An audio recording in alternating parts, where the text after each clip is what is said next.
teeme ära. Ega ma varemgi teles olnud, see ei ole mu esimene rada. Võib öelda, et TVN valis minu, esialgu vähemalt. Ma olen TVN-iga juba koostööd teinud ja ma teadsin, et mis töö kvaliteet siin on, kes need inimesed siin on. Ma teadsin, et ma tahan TVN-i tulla. Ja et ma ei otsinud nagu... Suht low pressure on vähemalt minu jaoks, ma ei tea, kuidas teistel on.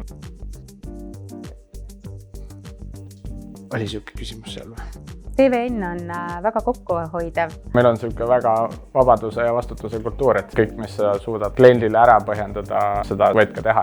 Vaatamata sellele, et me oleme hästi suured, siis tegelikult sa võid vabalt minna kellegi juurde, küsida abi, milles iganes su vaja on. Suhteliselt chill olla ja siuke vähe hierarhiat.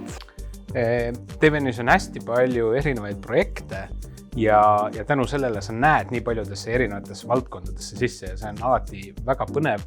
Euroopa Kosmoseagentuurile siis kvaliteedi juhtimise süsteemi analüüs, et kuidas nad tegelikult neid rakette ehitavad ja et kuidas nad kogu seda keerukust haldavad. Praegu ongi suurematest töödest meil e-riigi ehitamine ühele väiksele Vaikse ookeani saarele. Inimesed, kellega võiks rääkida nagu ka väljaspool töö nagu aega. Ettevõtlikud, iseseisvad ja hästi motiveeritud. Igalt poolt paistab päike sisse ja väga tahad aknast need kitsasid ja elevanti kui hästi läheb. Inimesed. Kohvi, snäkid, kommid. Meil saab ilusti ratastega panna, kui on vaja.